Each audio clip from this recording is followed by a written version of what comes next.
Don't wait until cold and flu season rolls around. Incorporate a fresh, homemade, organic lemon and ginger tea into your daily diet, and I promise you, you will reap the benefits. If you are going to consume this daily, it's very important that you choose an organic lemon.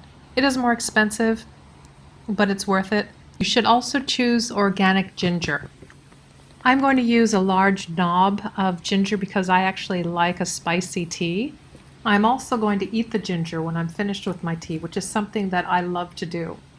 Not all kids like ginger, so you can omit the fresh ginger and use a honey infused with ginger, and that way they can tolerate it a little bit better. When I make this for myself, I use organic stevia.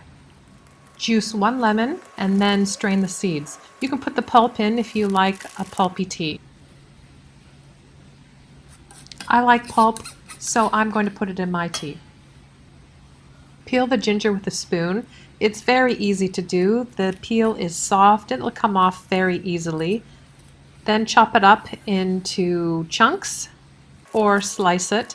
The more ginger you use, the spicier your tea will be.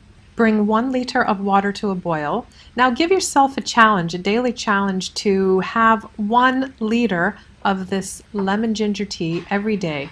This is my personal daily challenge. I don't achieve it every day, but it is definitely a positive habit that I have formed, and my kids regularly enjoy the honey lemon version.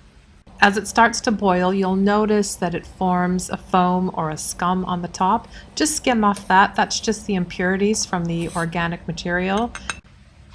Skim that off until it's clear, as you see here, and then you can add your sweetener, whatever you're using. If you're using the honey or a maple syrup or the stevia, you can add it at the end here. After you've brought it to a boil, simmer it for 20 or 30 minutes. The longer the better. I don't always have the time, and since I'm eating the ginger at the end of my tea, I just bring it to a boil, pour it in, and start drinking right away.